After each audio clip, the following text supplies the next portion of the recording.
کیلی نے پوچھا۔ بس فی الحال ایشیا کے 2 آدمی آپ کو وہاں ملیں گے۔ ایشیا؟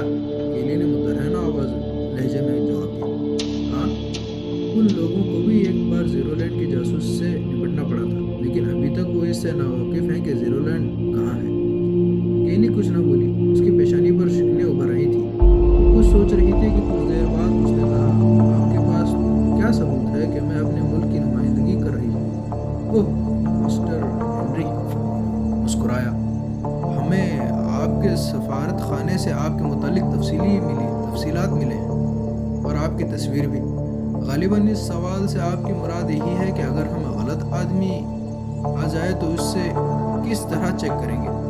جی ہاں، میں یہی کہنا چاہتی تھی، کیلی نے کہا۔ دیکھیے، اگر کوئی غلط آدمی ہم میں بھی آ گیا تو اس کی ذمہ داری کسی نہ کسی ملک کے سفارت خانے پر ہی ہوگی۔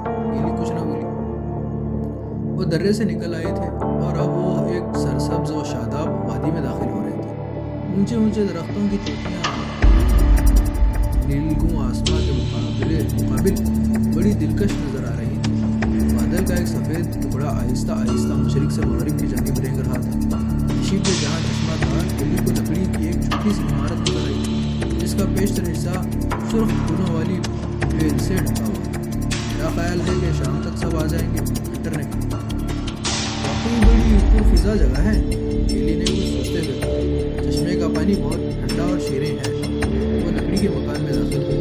یہاں کیلی کو 2 آدمی دکھائی دیے جو آرام کرسیوں پر پڑے ہوئے رہے تھے۔ ان کی آہٹ پر چونک کر انہوں نے آنکھیں کھولی اور پھر جلدی سے کھڑے ہو گئے۔ کیلی نے ان کا چڑھتی ہوئی نظروں سے جائزہ لیا اور ہنٹر کے ساتھ آگے بڑھتی چلی گئی۔ میرا خیال ہے کہ یہ کمرہ آپ کے لیے مناسب رہے گا، ہنٹر نے ایک چھوٹے سے کمرے میں داخل ہوتے ہوئے کہا۔ اوہ، بہت شکریہ، یہاں مجھے بہت آرام ملتا ہے۔ مگر مسٹر ہنٹر، کیا آپ انہی دونوں آدمیوں کے متعلق کہہ رہے تھے؟ بیٹھ جائیے، ہنٹر نے کہا، اور پھر ان دونوں آدمیوں سے بولا جو کیلی کا سامان اٹھائے ہوئے تھے، اسے اس طرف رکھو اور کرسٹوفر سے کہو کہ کافی ہے۔ کیلی کینوس کی فولڈنگ آرام کرسی میں نیند دراز ہو گئی۔ اس نے تھکی سی آواز میں کہا، اوہ، بہت بہت شکریہ، کافی ہی مناسب ہے، میں بہت تھک گئی ہوں۔ ہاں، میں ان دونوں آدمیوں کو کہیے، ان میں سے ایک تو صورت ہی سے احمق معلوم ہوتا ہے، کیلی نے جلدی جلدی پلکیں جھپکاتے ہوئے کہا۔ اوہ، وہ، ہنٹر مسکرایا، میں خود بھی نہیں سمجھ سکا وہ کس قسم کا آدمی ہے۔ اس کے مقابلے میں دوسرا آدمی صفدر سعید کام کا آدمی معلوم ہوتا ہے۔ برا نہ مانیے گا، کیلی نے کہا، میرے نزدیک یہ مناسب نہ تھا۔ کیا؟ یہی کہ ایشیا کے کسی ملک سے بھی نمائندے طلب کیے جاتے۔ آپ کا خیال کسی حد تک درست ہے، لیکن اسے کیا کیا جائے کہ اس کے ملک میں بھی زیرو لینڈ کے جاسوس پکڑے گئے تھے۔ کیلی نے کچھ نہیں کہا۔ وہ تھوڑی دیر تک خاموش رہے، پھر ہنٹر بولا، ابھی تک ہمیں اصل موضوع پر گفتگو نہیں ہوئی، لیکن پھر بھی میرا خیال ہے کہ یہ کانفرنس کافی فائدہ مند ثابت ہوگی۔ مگر میں نہیں سمجھ سکتی کہ وہ لوگ ایشیا کی طرف کیوں متوجہ ہوئے ہیں۔ اوہ، چھوڑیے، ہنٹر مسکرایا، اس پر ہم کانفرنس میں بحث کریں گے۔ ویسے آپ یہ بتائیں کہ آپ کے ساتھ اور کتنے آدمیاں ہیں تاکہ ان کے لیے بھی کوئی معقول انتظام کیا جائے۔ میرے ساتھ اور کوئی آدمی نہیں ہے۔ ارے آپ تنہا ہی ہیں؟ یعنی کہ ہاں، میں تنہا پسند ہوں، اس لیے زیادہ بھیڑ لے کر نہیں چلتی۔ ہنٹر کچھ کہنے والا تھا کہ کافی آ گئی۔ وہ اٹھ کر دوسرے کمرے میں چلا گیا، پھر دونوں مشرقیوں سمیت واپس آیا۔ کیلی عمران کو بہت غور سے دیکھ رہی تھی اور عمران کچھ اس طرح نروس نظر آ رہا تھا جیسے زندگی میں پہلی بار کسی لڑکی کے قریب جانے کا اتفاق ہوا ہو۔ اس کے برخلاف صفدر بے حد سمارٹ نظر آ رہا تھا۔ اس کی دانست میں اس کانفرنس کے لیے ان دونوں کا انتخاب ایکسٹو نے کیا تھا۔ وہ اس پر بہت خوش تھا، اور اس صورت میں تو یہ خوشی دوگنی ہو گئی جب اس کا ساتھی عمران تھا۔ وہ دونوں اس میز کے قریب بیٹھ گئے جس پر کافی رکھی ہوئی تھی۔ آپ لوگوں کو کوئی تکلیف تو نہیں ہوئی؟ ہنٹر نے ان سے پوچھا۔ نہیں شکریہ، صفدر نے جواب دیا، لیکن عمران اس طرح خاموش بیٹھا تھا جیسے اس سوال کا اس کی ذات سے کوئی تعلق ہی نہ ہو۔ ہنٹر نے استفہامیہ نظروں سے عمران کی طرف دیکھا اور صفدر مستبرانہ انداز میں پہلو بدلنے لگا۔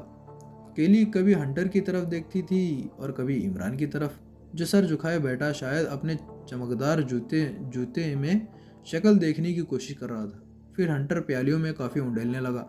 عمران نے بلند آواز میں جماہی لی اور منہ چلا کر احمقانہ انداز میں ایک کی صورت دیکھنے لگا۔ کیلی نے مسکرا کر ہنٹر کی طرف دیکھا اور ہنٹر نے عمران سے کہا، آپ شاید بہت کم سخن واقع ہوئے ہیں۔ اجی، میں نے تو بولنے کی قسم کھا رکھی ہے۔ عمران نے صفدر کی طرف دیکھ کر کہا، انہوں نے چلتے وقت مجھ سے کہا تھا کہ میں اپنی زبان قابو میں رکھوں گا۔ ایسا بھی کیا؟ کچھ بولیے۔ ہنٹر اسے گھسنے پر آمدہ نظر آنے لگا۔ اچھا تو بولتا ہوں، سنیے۔ جب ہم کسی کتے کو پتھر مارتے ہیں تو وہ اس طرح چیاؤں چیاؤں کرتا ہے، وہ بھاگتا ہے۔ عمران نے منہ پر ہاتھ رکھ کر چوٹ کھائے ہوئے کتے کی چیخنے کی نقل اتاری اور وہ سب بے ساختہ ہنس پڑے۔ اگر سنجیدہ ماحول میں اس قسم کی کوئی غیر متوقع واقعہ آ جائے تو پھر کہہ رکنے کا نام ہی نہیں لیتے تھے، مگر صفدر عمران کی اس حرکت پر بری طرح بوکھلا گیا تھا۔ یار عمران صاحب، اس نے بھرائی ہوئی آواز میں کہا، یہ آپ کیا کر رہے ہیں؟ اس نے اردو میں کہا تھا، اس لیے کیلی اور ہنٹر خاموش ہو کر ایک دوسرے کو معنی خیز نظروں سے دیکھنے لگے۔ اس پر عمران بولا، میرا ساتھی کہہ رہا ہے کہ آپ کو یہ بتاؤں کہ دو کتے ایک دوسرے پر کس طرح غراتے ہیں، اور پھر اس نے کتوں کی طرح غرانا شروع کر دیا۔ بالکل ایسا ہی معلوم ہو رہا تھا جیسے دو کتے ایک دوسرے پر غرا رہے ہوں۔ کمال ہے، کیلی نے مترہنہ لہجے میں کہا، یہ بالکل آپ کی مادری زبان معلوم ہوتی ہے۔ دنیا کی ہر عورت میری ماں ہے۔ عمران نے ٹھنڈی سانس لی۔ آپ کی خاموشی ہی بہتر ہے جناب، ہنٹر نے ناخوشگوار لہجے میں کہا۔ آپ کا یہ فیصلہ اب بیکار ہے۔ عمران کا لہجہ مایوسانہ تھا۔ اب کچھ نہیں ہو سکتا۔ کیا نہیں ہو سکتا؟ اگر ایک بار زبان چل پڑی تو تھک جانے کے بعد ہی رکتی ہے، ورنہ دوسری صورت میں مجھ پر ہارٹ اٹیک ہونے لگتا ہے۔ تب تو پھر افسوس ہے کہ آپ ہماری اس مہم کے لیے سلسلے میں بالکل ہی بیکار ثابت ہوں گے۔ اس پر بھی کانفرنس ہی میں غور کیا جائے گا، عمران نے لاپرواہی سے کہا، اور اس نے غلط نہیں کہا تھا۔ صفدر کو بھی یقین تھا کہ وہ لوگ عمران کو بھی ایک مسئلہ ہی بنا لیں گے۔ شام تک وہاں 3 آدمی اور پہنچ گئے اور پھر رات کے کھانے کے بعد وہ مسئلہ پیش کیا گیا جس کے لیے وہ دور دراز سفر کر کے یہاں اکٹھا ہوئے تھے۔ میز پر 7 آدمی تھے، صفدر، عمران، کیلی، ہنٹر، الٹس، کرامیول اور اوبروان امریکن سیکرٹ سروس کا ڈپٹی چیف آفیسر تھا اور ہنٹر اس کا ماتحت تھا۔ اوبروان نے بھی عمران کو اچھی نظروں سے نہیں دیکھا تھا۔ کانفرنس میں کچھ دیر تک زیرو لینڈ کے متعلق قیاس آریاں ہوتی رہیں۔ پھر اوبروان نے سنہرا رنگ کے اسفنج کا ایک ٹکڑا نکال کر میز پر رکھ دیا۔ ذرا اسے دیکھیے اور بتائیے کہ یہ کیا ہے۔ عمران کے علاوہ سبھی اس سنہری اسفنج پر جھک پڑے۔ وہ خاموش بیٹھا رہا اور اس کے چہرے سے بے تعلقی ظاہر ہوتی رہی۔ دفعتاً کیلی نے کہا، میرے خدا، یہ تو سونے کا معلوم ہوتا ہے، لیکن یہ اسفنج ہے۔ مگر آپ اس کے متعلق کیا معلوم کرنا چاہتے ہیں مسٹر اوبروان؟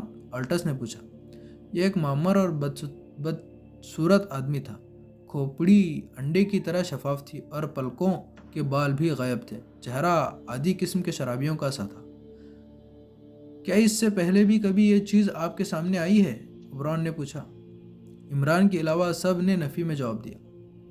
اوبروان نے عمران کی طرف دیکھا اور پھر اس طرح دوسری طرف دیکھنے لگا جیسے غلطی سے اس پر نظر پڑ گئی ہو۔ پھر کچھ دیر بعد بولا، یہ زیرو لینڈ کے ایک جاسوس کے پاس سے برآمد ہوا تھا اور یقین کیجیے وہ اسے ضائع کر دینے کے لیے اپنی انتہائی کوشش صرف کر رہا تھا، لیکن ہم نے اسے کامیاب نہیں ہونے دیا تھا۔ تو آپ نے اس سے اس کے متعلق کچھ معلوم کر لیا ہوگا؟ صفدر نے پوچھا۔ نہیں، اوبروان نے مایوسانہ انداز میں سر کو جنبش دی۔ ہم کچھ بھی نہیں معلوم کر سکتے تھے اور پھر وہ تھوڑی دیر بعد ہی مر گیا، پتہ نہیں کیسے، اور اس زہر کا استعمال کر سکا۔ ہم متحر ہی رہ گئے تھے کیونکہ اس کی جامع تلاشی میں ہمیں اس اسفنج کے علاوہ اور کچھ نہیں ملا تھا۔ ہم یہ سوچ بھی نہیں سکتے تھے کہ وہ اس طرح خودکشی کر لے گا۔ بہرحال یہ اسفنج بھی الجھن کی وجہ سے بنا ہوا ہے۔ آخر اس نے اسے ضائع کر دینے کے لیے ہاتھ پاؤں کیوں مارے تھے؟ وہ ڈرتا تھا کہ کہیں ہم اس کے پیچھے اپنا وقت نہ برباد کرنا شروع کر دیں۔ عمران بول پڑا، اگر آپ وضاحت سے کام لیں تو بہتر ہوگا۔ عمران نے ناخوشگوار لہجے میں کہا، گزارش ہے کہ یہ ہمارے لیے فضول سی چیز ہے۔ یہ آپ کیسے کہہ سکتے ہیں جناب؟ ارڈس بھی عمران کو گھرنے لگا۔ عمران کے چہرے پر اس وقت بھی حماقت ہی حماقت نظر آ رہی تھی۔ اگر میں کہوں کہ یہ ایک قسم کا ٹرانسمیٹر ہے تو آپ لوگ مجھے پکڑ کر پاگل خانے میں بھجوا دیں گے، عمران نے کہا، اور پھر اچانک جیب سے ریوالور نکال کر اس کا رخ آلٹس کی طرف کرتے ہوئے بولا، نہیں مسٹر آلٹس، تم اپنے دونوں ہاتھ میز پر ہی رکھ لو۔ میں یہ نہیں پسند کرتا کہ وہ تمہاری جیبوں کی طرف جائیں۔ کمرے میں سناٹا چھا گیا۔ حالانکہ آلٹس نے اپنے دونوں ہاتھ میز پر رکھ لیے تھے، لیکن عمران کو خونخوار نظروں سے برابر گھورے جا رہا تھا۔ یہ کیا کر رہے ہیں آپ؟ عمران نے غصیلی لہجے میں کہا، میں جو کچھ بھی کر رہا ہوں یہی مناسب ہے مسٹر اوبران۔ اوہ، آلٹس غرایا، میں نہیں جانتا تھا کہ اس کانفرنس کا مقصد میرے ملک کی توہین ہے۔ مسٹر، میں آپ کو حکم دیتا ہوں کہ ریوالور میز پر رکھ دیجیے، اوبران نے گالی دینے کے سے انداز میں کہا۔ میں تسلیم کرتا ہوں کہ آپ کانفرنس کے سربراہ ہیں، لیکن ہمیں اپنی آنکھیں کھلی رکھنی چاہیے۔ میں دیر سے دیکھ رہا ہوں کہ کئی بار کسی گراہ کٹ کی طرح آپ کی جیبوں میں ہاتھ ڈالنے کی کوشش کر چکا ہے۔ کیا مطلب خود بخود ہی آپ کی سمجھ میں آ جانا چاہیے۔ کیا اس اسفنج کے علاوہ اور بھی کوئی چیز آپ کے پاس نہیں تھی؟ آپ کے پاس تھی جس کے لیے جیبوں میں ہاتھ ڈالا جا سکے؟ نہیں، یہ بکواس ہے، آلٹس دہاڑ، میرے ملک کی توہین ہو رہی ہے۔ اگر یہ بکواس ہے تو پھر تمہارے میک اپ ہی کی تصدیق کرے دیتا ہوں، عمران نے کہا۔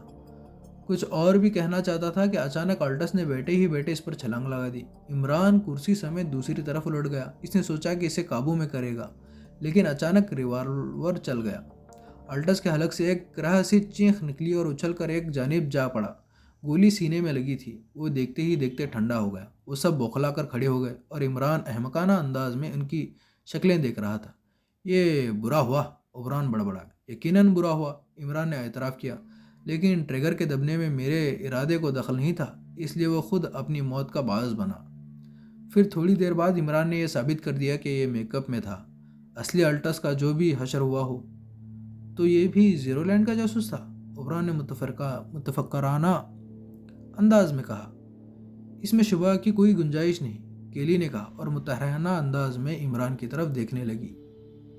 اس نے اس وقت جیب میں ہاتھ ڈالنے کی کوشش کی تھی جب میں نے اسپنج کو ٹرانسمیٹر کہا تھا، عمران نے کہا۔